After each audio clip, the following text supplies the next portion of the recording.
बिस्मिल्लाहिर्रहमानिर्रहीम। इय्याका नअबुदु व इय्याका नस्तईन। अल्लाह तेरी इबादत करते हैं और अल्लाह सिर्फ तेरे से मैं मदद मांगता हूं। और हम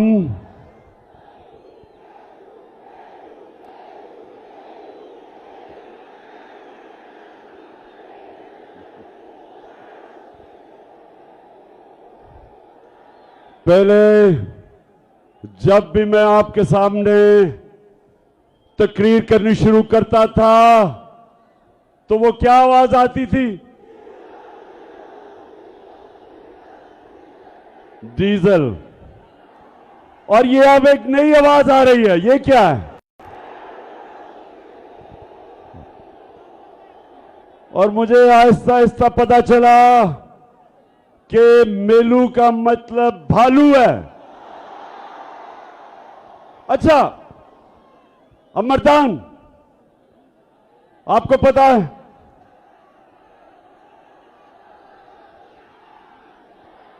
क्या? मर्दान, ये पहली दफा मैं मर्दान से इलेक्शन लड़ रहा हूं। आपने आज सब मुझे बताना है कि आप अपने कप्तान को हारने नहीं देंगे। अच्छा, मैंने सुना है कि मौलाना कासिम जो मेरे मुखालिफ हैं, मैंने सुना है वो एक अच्छा इंसान है। मैंने उसके ऊपर अच्छी बातें सुनी है कि दीनी आदमी है। तो मौलाना कासिम, मैं तो हर दीनी आदमी, हर अच्छे इंसान की मैं इज्जत करता हूं,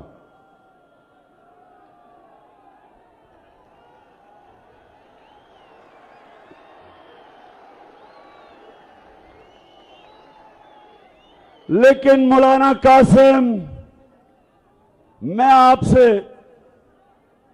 एक वो इंसान जो समझता है कि मेरा मुल्क सिर्फ एक तरह उठ सकता है, जिधर इन चोरों ने हमारे मुल्क को पुचा दिया है, वो सिर्फ एक तरह उठ सकता है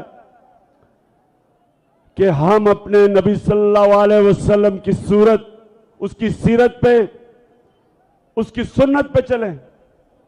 यह मेरा ईमान है कि जब तक हम अपने नबी सल्लल्लाहु अलैहि वसल्लम की शरीयत पे नहीं चलेंगे, हम जिस दलदल में हमारे मुल्क को फंसा दिया है इन चोरों ने और अमेरिका के गुलामों ने, जिन कर्जों में जिस तरह इन्होंने हमारी कौम मकरूज कर दी, हम इससे सिर्फ एक तरह निकल सकते हैं कि हम वापस उन असूलों की तरफ जाएं जिन असूलों पे मेरे नबी सल्लल्लाहु अलैहि वसल्लम ने मदीना की रियासत को खड़ा किया था। तो मैं मौलाना कासिम, सबसे पहला मेरा सवाल आपसे यह है कि मेरे अल्लाह का हुक्म है, अमर बिल मारूफ व नही अनिल मुनकर। मेरे अल्लाह का कुरान में हुक्म है सारे इंसानों को कि तुमने अच्छाई के साथ खड़े होना है, तुमने हक के साथ खड़े होना है और तुमने बदी का, बुराई का, बातिल का मुकाबला करना है।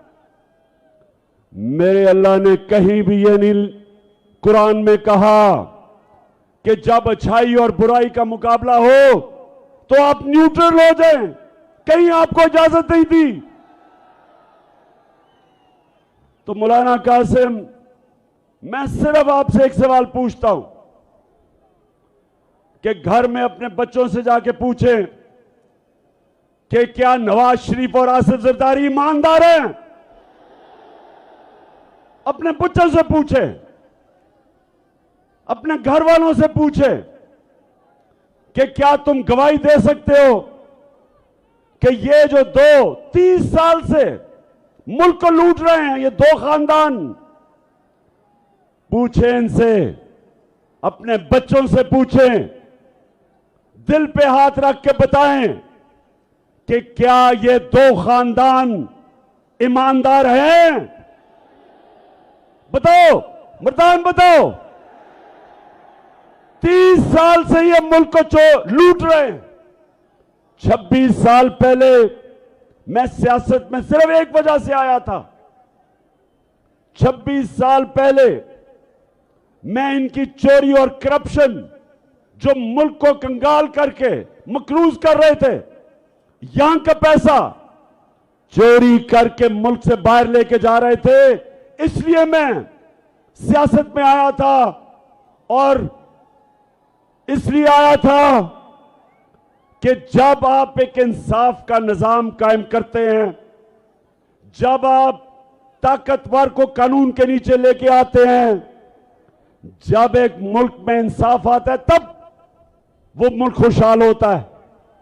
कोई मुल्क, एक मुल्क मुझे बताएं, मैं सारी दुनिया पे रहा हूं, एक मुल्क मुझे बताएं जिधर उनकी लीडरशिप करप्ट हो और वो मुल्क में खुशहाली हो। एक मुल्क बताएं। सारी दुनिया में देखी है, गुर्बत की सबसे बड़ी वजह जब उसके मुल्क के हुक्मरान मुल्क का पैसा चोरी करके मुल्क से बाहर ले जाते हैं। तो मौलाना कासिम, आज मैं इन सब के सामने खड़ा होकर कह रहा हूं कि अगर आप समझते हैं जिनके लिए, जिस कोलिशन में आप खड़े हैं, अगर आप वो ये समझते हैं कि ये नवाज शरीफ और इसका खानदान और जरदारी उसका खानदान अगर ये ईमानदार हैं, तो मैं आज आप सबको कहता हूं कि उसको वोट दे दो।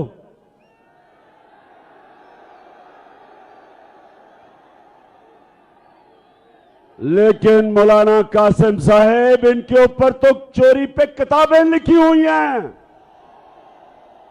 इनके ऊपर तो बीबीसी ने 2 फिल्में बनाई हुई हैं इन दोनों की चोरी पे। इनके ऊपर किताबें हैं इनकी चोरी की।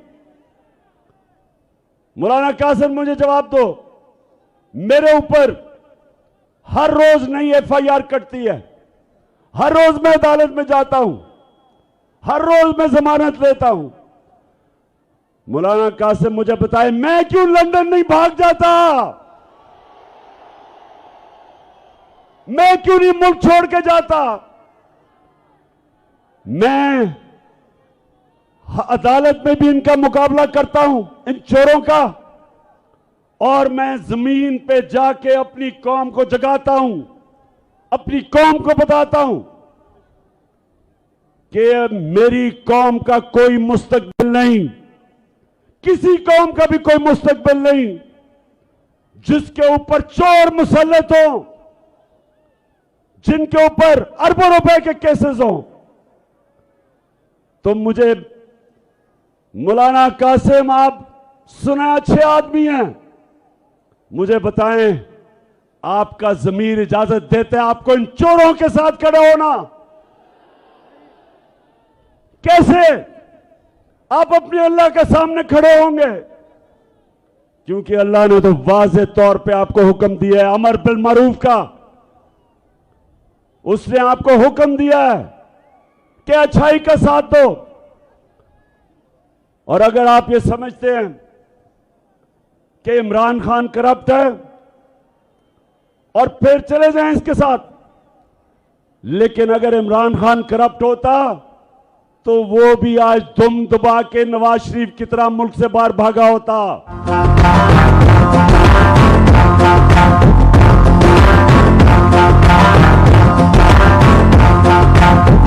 खड़ा है वो इमरान, ठीक करेगा सब कप्तान, नया बनेगा पाकिस्तान, नया बनेगा पाकिस्तान, नया बनेगा पाकिस्तान। मर्दान,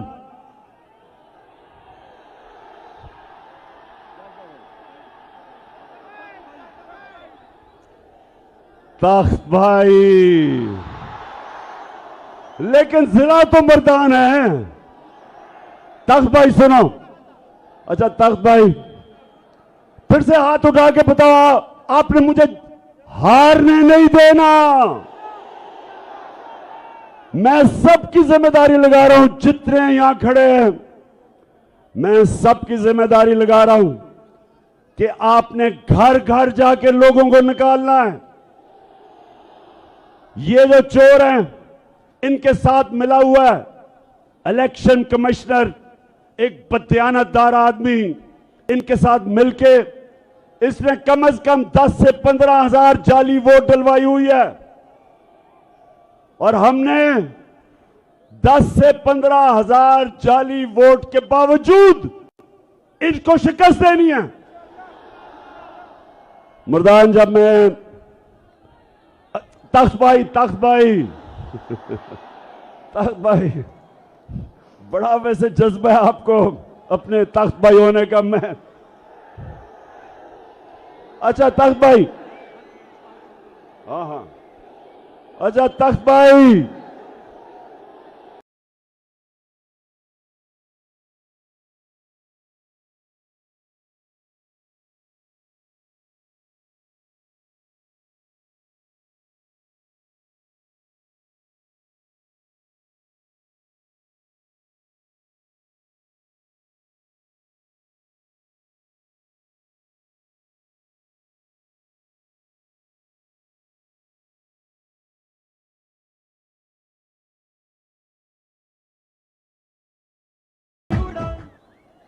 तो मैं मौलाना कासिम साहब, अगर आप ये समझते हैं ना कि जरदारी और नवाज शरीफ चोर नहीं है तो ये क़यामत की निशानी है।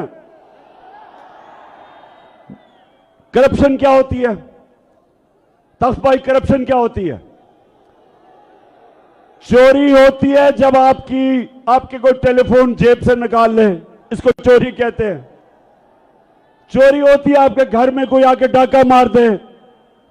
लेकिन करप्शन होती है जब कौम का पैसा चोरी किया जाता है, जब आपका पैसा चोरी किया जाता है, जो आपके स्कूलों पे लगे, अस्पतालों पे लगे, सड़कों पे लगे, आपके आटा को सस्ता करने पे लगे। जिस तरह हमने पेट्रोल और डीजल को कम किया, सब्सिडाइज किया, इस पे पैसा। तो जब कौम का पैसा चोरी होता है और दूसरा वो मुल्क से जब बाहर लेके जाते हैं डॉलर लेके, तो डॉलर कम होते हैं। जब डॉलर कम होते हैं रुपए की कीमत गिरती है। जब रुपया गिरता है महंगाई आती है। बाहर से जो भी चीजें इंपोर्ट करते हैं सब महंगी हो जाती हैं जब रुपया गिरता है। तो ये सारे मिलके बताएं कि इनके बड़े बड़े महलात, लंदन में जो 4 बड़े बड़े महलात, मैं अभी आपको भी फिल्म दिखाने लगा हूं, जरा वो भी देखें। उससे पहले करप्शन ये होती है जब इक्तदार में आके आप अपने इक्तदार का फायदा उठा के पैसा बनाते हैं। मैं जितनी देर इक्तदार में रहा, तख्त भाई सुन लो, 3.5 साल जब नवाज शरीफ भी उतना देर रहा, उसने 17 फैक्ट्रियां बनाई। जब वो इक्तदार में था 90 से 93 तक 17 फैक्ट्रियां बनाई उसने। और मेरा रिकॉर्ड देखो कि 3.5 साल में मैंने अपने दादा की भी जमीन बेची, अपने बाप की भी जमीन बेची। एक बताएं कि इमरान ने फायदा उठाया हुआ इक्तदार का? एक बताएं। हर चीज ये सारों से पूछते फिर रहे हैं कि कोई बताए इमरान खान ने कोई चोरी की हो। मैं इन सबको बताता हूं, चैलेंज करता हूं तुम्हें कि कभी किसी प्राइम मिनिस्टर ने ऑफिस में आके इतना मुल्क का कम पैसा खर्च नहीं किया, इतना पैसा बचाया नहीं। मेरा चैलेंज है इन चोरों के मुकाबले में। तो मर्दान, तख्त भाई, जिला मर्दान, अच्छा तख्त भाई सुनो, अच्छा अब मैं दो और बड़े पहले मैं आपको ये दिखाने लगा हूं, ये जरा भी सारे बैठ जाएं क्योंकि मैं इनको एक फिल्म दिखाने लगा हूं। मैं ये चाहता हूं, बैठ जाओ तख्त भाई, मैं ये चाहता हूं कि ये जब आप फिल्म देखेंगे तो मौलाना कासिम को जरूर आपने ये बताना है इस फिल्म का। अब ये देखें, बैठ जाओ ताकि वो देख लें पीछे। अच्छा मर्दान सुनो जरा, ये फिल्म क्या है? मुझे पता चला, उधर भी नीचे बैठ जाओ, उन्होंने देखना वो फिल्म।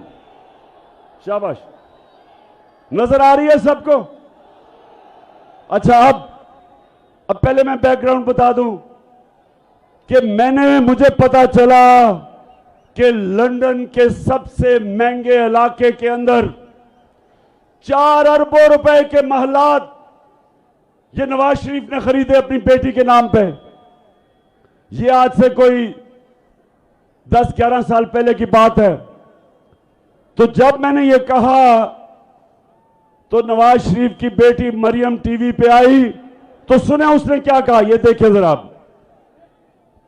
मुझे लगा कि आप लोगों को बेवकूफ नहीं बना सकते। मेरी सेंट्रल लंदन में प्रॉपर्टीज तो दूर की बात है, मेरी पाकिस्तान में भी कोई प्रॉपर्टी नहीं है। मैं अपने वालिद के पास है, और मुझे समझ नहीं आई कि मेरी और मेरी वालदा की और बहन भाइयों की प्रॉपर्टीज ये कहाँ से निकाल के ले आए हैं। मेरे नाम पाकिस्तान में कोई प्रॉपर्टी नहीं है, ये तो रियल की बात है। सुन लिया, कहती कि मेरी लंदन तो छोड़ो, पाकिस्तान में भी मेरी बेचारी की कोई प्रॉपर्टी नहीं है, मैं तो एक गरीब लड़की हूं। अच्छा अब मरियम को नहीं पता था कि वो सच का खुदा है, अल्लाह हक है, उसका वादा है कि आज नहीं तो कल सच सबके सामने आ जाएगा। अब उसको नहीं पता था कि 4 साल के बाद एक इंटरनेशनल इंकशाफ होता है, पैनामा पेपर्स, और उसके अंदर ये आ जाता है। उधर उनको पुलिस नीचे क्या तासु कहना, हाँ अच्छा। तो अब मरियम को नहीं पता होता कि वो तो इंटरनेशनल एक इंकशाफ हो जाता है, और उसमें क्या होता है, उसमें पता चलता है कि वो जो 4 महंगे महल थे वो मरियम के नाम पे थे। अब जरा ये आपने मौलाना कासिम को जरूर दिखाना है। अब जरा जाए उसका भाई क्या कहता है। अल्हम्दुलिल्लाह पे इस बात को तस्लीम करता हूँ कि अल्हम्दुलिल्लाह पाक यून के ऊपर जो अपार्टमेंट्स हैं वो अल्हम्दुलिल्लाह हमारे हैं। मैं इस बात को तस्लीम करता हूँ कि उनको ऑफशोर कंपनीज नेस्को लिमिटेड और नीलसन लिमिटेड जो है उनको ओन करती हैं, और मैं आपको ये भी अर्ज करता हूँ उनको होल्ड करनी है इस वक्त मरियम नवाज शरीफ मेरी हमशीरा जो है। ठीक है जी, समझ गए? खुद तस्लीम करता है कि ये जो 4 बड़े महंगे अरबों रुपए के जो महल्लात हैं वो हमारे भी हैं, और मेरी बहन मरियम नवाज शरीफ उसकी मालिका है। सुन लिया? पहले कहती कि मेरे पास तो लंदन छोड़ो पाकिस्तान में भी कुछ नहीं है। जब इंकशाफ हुआ कि लंदन के सबसे महंगे इलाके में अरबों रुपए के 4 महलात इनके, ये क्यों इसने झूठ बोला? तख्त भाई क्यों झूठ बोला? क्योंकि चोरी का पैसा था, इसके बाप ने पैसा चोरी करके बाहर लेके गया था। अच्छा अब जब पकड़ी गई, अब मरियम, मैंने कभी किसी को, अब जरा ये अगली मैं वीडियो दिखाने लगा हूं, जरा गौर से देखना। मैंने अपनी जिंदगी में, तख्त भाई, मैंने कभी अपनी जिंदगी में इतने सीधे मुंह से झूठ किसी को नहीं बोलते देखा जितना मरियम बोलती है। अब ये देखें जरा, ये क्या कह रही है। हसन हुसैन के पास आज जो भी है वो एक अरबपति दादा के पोते हैं, उस अरबपति दादा के पोते हैं जो 1960s और 70s में पाकिस्तान का अमीर तरीन इंसान था। ये जो एसेट्स हैं, ये जो बिजनेस के लिए पैसा है, ये सारा दादा से डायरेक्टली बच्चों को ट्रांसफर हुआ। सुन लिया? कहती अब ये कह नहीं सकती थी। देखिए, मैं आपकी तरबियत भी कर रहा हूं ना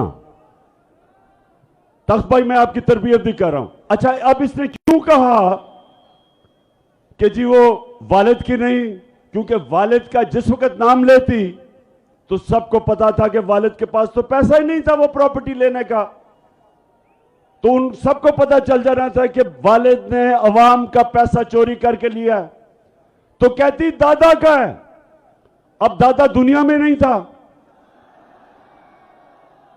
अब दादा को कौन कहे कि दादे के पास है या नहीं है? अच्छा, अब मरियम का जो दादा था वो शहबाज शरीफ का बाप है।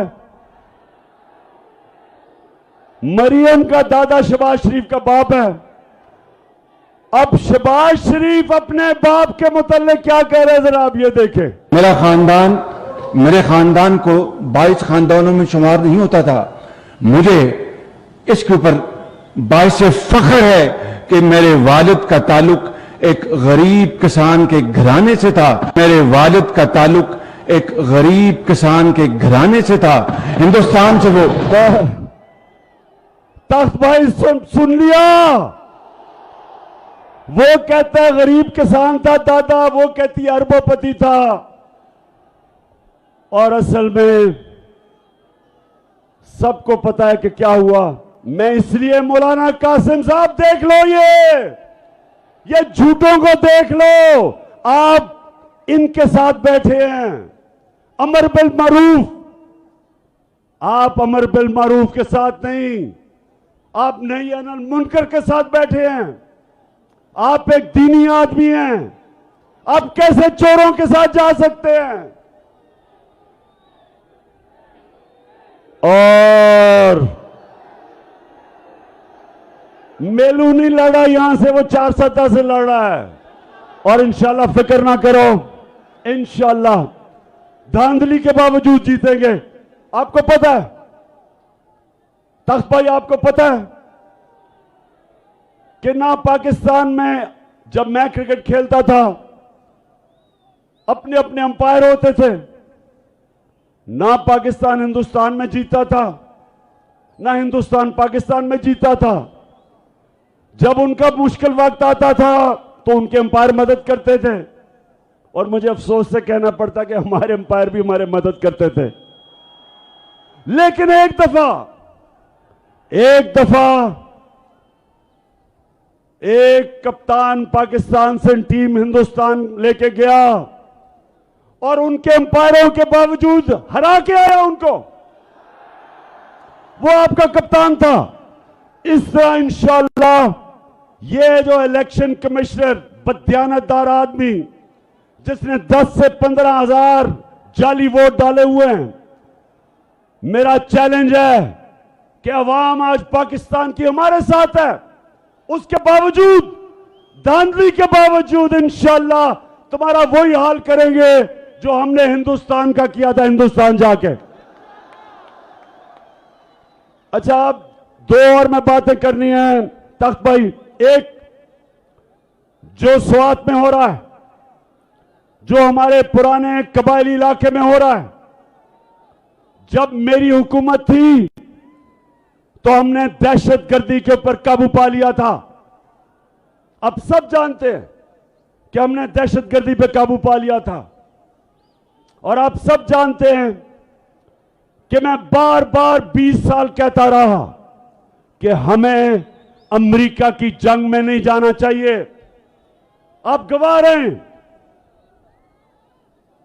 तख्त भाई, नौजवानों गवाह रहो कि मैं 20 साल कहता रहा कि यह हमारी जंग नहीं, ये अमेरिका की जंग है, हमें इसमें नहीं होना चाहिए। मैं कहता गया कि हमारे लोगों को किसी और की जंग में कुर्बान किया जा रहा है। 80,000 हमारे लोग कुर्बान हुए। कोई पाकिस्तान में टीटीपी नहीं थी। जब हम उनकी जंग में गए तो हर किस्म का पाकिस्तान में दहशतगर्दी हुई। जब मेरी हुकूमत आई, आप सब गवाह हैं कि एक ड्रोन अटैक नहीं होने दिया हमने वाज़ेह तौर पे अमेरिका को कहा कि हम तुम्हारे साथ अमन में होंगे, लेकिन किसी जंग में हम तुम्हारे साथ शिरकत नहीं करेंगे। और यह अमन हो गया। अब स्वात के अंदर जो हो रहा है और कबायली इलाके में भी, जो पुराना कबायली इलाका था, मैं आज फेडरल गवर्नमेंट से पूछता हूं कि आप जिम्मेदार हैं इसके। आपने कैसे इजाजत दी? बॉर्डर आपके कंट्रोल में है और बॉर्डर से ये जो लोग आए हैं और ये जो अब दहशतगर्दी हो रही है और जो स्वात के लोगों ने कुर्बानियां दी थी, जब उन्होंने नकल मकानी की, उनके घर लूटे गए थे, उनको नुकसान हुआ। जो ज़कात देने वाले थे, नकल मकानी के बाद ज़कात लेने वाले बन गए। कुर्बानियां दी लोगों ने। हमारे सरबराह हमें अमेरिका की जंग में लेके गया और कुर्बानी अवाम ने दी, खास तौर पे कबायली इलाके की अवाम और स्वात की और मलाकंड की अवाम ने। तो मैं आज सवाल पूछता हूं, फेडरल गवर्नमेंट मुझे जवाब दो कि क्या आपका सिर्फ यह काम रह गया है कि इमरान खान के ऊपर केसेस बनाओ, उसके ऊपर झूठी केसेस बनाओ, एफआईआर करवाओ, हमारे लोगों को जेलों में डालो, मीडिया के ऊपर पाबंदियां लगाओ, शहबाज गिल को पकड़ के जिस तरह आपने उसके ऊपर तशद्दुद किया, और अब आजम स्वाति को जो पकड़ के रात लेके गए और तशद्दुद किया, उसको भी नंगा करके तशद्दुद किया, शहबाज गिल को भी नंगा किया। शर्म आनी चाहिए तुम्हें, शर्म आनी चाहिए। क्या यह तुम्हारा काम है? तुम्हारा काम है अमन, लॉ एंड ऑर्डर आपकी जिम्मेदारी है। लॉ एंड ऑर्डर का यह हाल है कि सारे मुल्क में चोरियां डकैतियां हो रही हैं, स्ट्रीट क्राइम हो रही है। इधर इन इलाकों में जो स्वात के लोग निकले, क्यों निकले? स्वात के लोग इसलिए निकले कि उन्होंने बड़ी कुर्बानी दी थी जब हमें अमेरिका की जंग में लेके गए थे। तो अब आप जिम्मेदार हैं जो हो रहा है। और महमूद खान चीफ मिनिस्टर साहब, मैं आपको आज कह रहा हूं कि फेडरल गवर्नमेंट को से पूछें कि आप अगर जिम्मेदारी नहीं संभालेंगे तो फिर हमें संभालने दें, हम करेंगे, हम दहशतगर्दी के खिलाफ खड़े होंगे। और जो आजम स्वाति से किया, उससे पहले जो कस्टोडियल टॉर्चर बंद करके तशद्दुद किया, उससे पहले शहबाज गिल पे और फिर सहाफियों पे, मैं सारे इदारों को आज कहता हूं कि अगर आप ये समझते हैं कि तशद्दुद करके आप अपनी इज्जत करवा लेंगे, गलत फहमी में ना रहें। इज्जत अल्लाह देने वाला है। आप मार के, तशद्दुद करके, जुल्म करके, आज तक दुनिया की तारीख में किसी जालिम को इज्जत नहीं मिली। लोग नफरत करते हैं, लोग नफरत करते हैं जब जो जुल्म करता है। और अगर आप ये समझते हैं कि आप लोगों की राय रोक लेंगे और इस तरह के तशद्दुद करके जब सारे चोरों को छोड़ा जा रहा है, शहबाज शरीफ जैसे डाकू और इसके बेटे को बरी किया गया एफआईआर केसेस से, जो भी जिम्मेदार है उनको शर्म आनी चाहिए। आप मुल्क के गद्दार हैं, आप मुल्क से गद्दारी कर रहे हैं। सितम के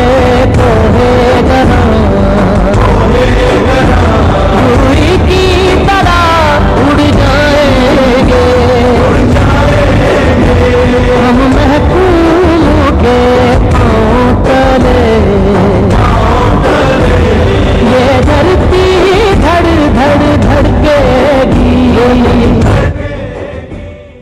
भी इन चोरों को एनआरओ दे रहा है वो इस मुल्क का गद्दार है।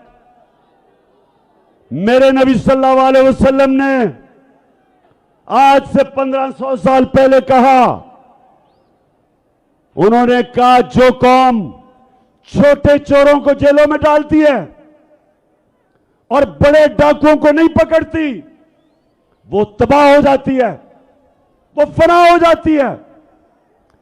जो भी आज ये बड़े चोरों को छोड़ रहा है और एनआरओ दे रहा है वो इस मुल्क का गद्दार है और हम मुकाबला करेंगे इनका। मैं निकलूंगा इनके खिलाफ, मैं अपनी कौम को तैयार करूंगा। और तख्त भाई आप तैयार हो जाएं, आप तैयार हो जाएं, मैंने कॉल देनी है आपको, ज्यादा देर नहीं है। फिर से तू अड़ जा, फिर से तू डट जा, फिर से वो बल्ला घुमा।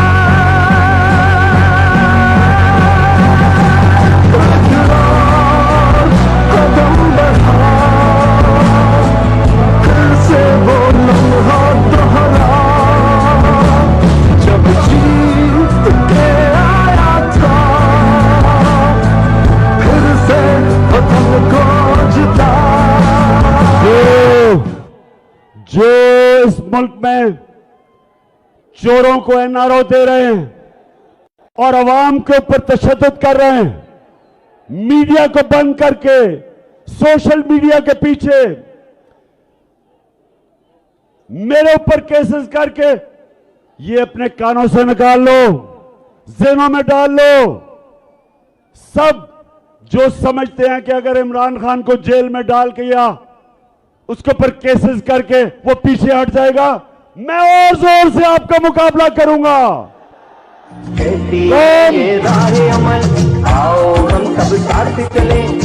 सारी कौम, मैं सारे पाकिस्तानियों को आज कह रहा हूं कि ये मुल्क का फैसला कुन वक्त है, ये मुल्क का फैसला कुन वक्त है। एक तरफ इन चोरों की, इन डाकुओं की गुलामी है, एक तरफ अगर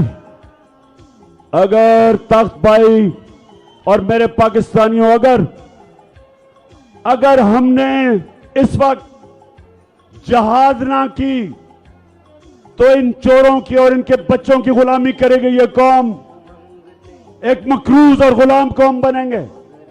और अगर हम इस वक्त इनके खिलाफ खड़े होकर जिहाद करेंगे, इनका मुकाबला करेंगे, इलेक्शन इनको हराएंगे और इस्लामाबाद के ऊपर जब मैं आपको कॉल दूंगा एक अवाम का समुंदर आएगा तो इंशाअल्लाह अपने आप को हम हकीकी तौर पे आजाद करेंगे, क्योंकि गुलामों की कोई इज्जत नहीं होती।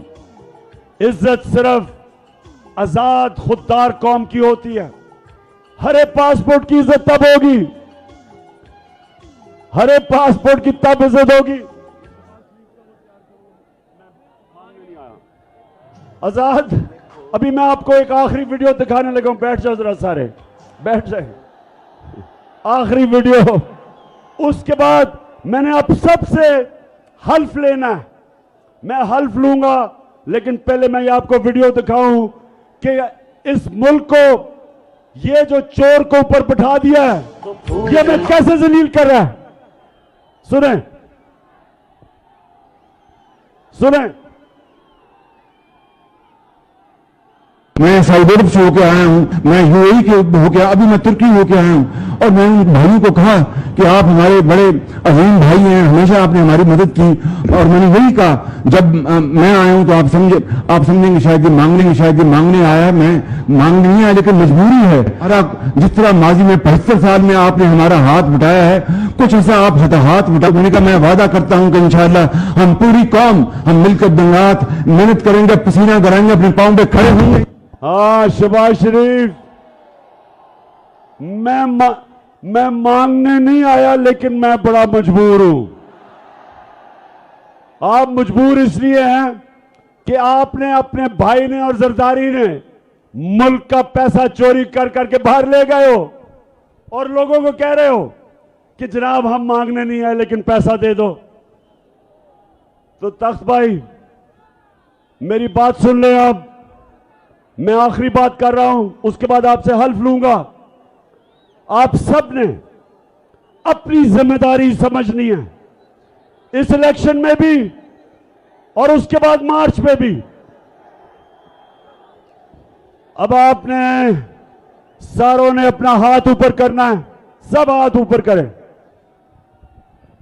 मैं यहां से पढ़ूंगा, आप वहां से रिपीट करेंगे। टेलीविजन पे जो जो लोग हमें देख रहे हैं वो भी हमारे साथ शरीक हो जाए। और आपने ऊंची आवाज में बोलना है। बिस्मिल्लाहिर्रहमानिर्रहीम। हम हल्फ उठाते हैं कि पाकिस्तान के आइन की हमेशा पासदारी करेंगे। हम पाकिस्तान की खुद मुख्तारी का तहफ़्फ़ुज़ करेंगे कि हम कभी भी अल्लाह के सिवा किसी के सामने नहीं झुकेंगे और हम पाकिस्तान की हकीकी आजादी के इस जिहाद में आखिर तक इमरान खान के शाना बशाना जद्दोजहद करेंगे और हर किस्म की कुर्बानी के लिए तैयार रहेंगे। अल्लाह हम सबका हामी और नासिर हो। हम सबका हामी और नासिर। तख्त भाई इस जबरदस्त शानदार जलसे का मैं आपको सलाम पेश करता हूं। अल्लाह अल्लाह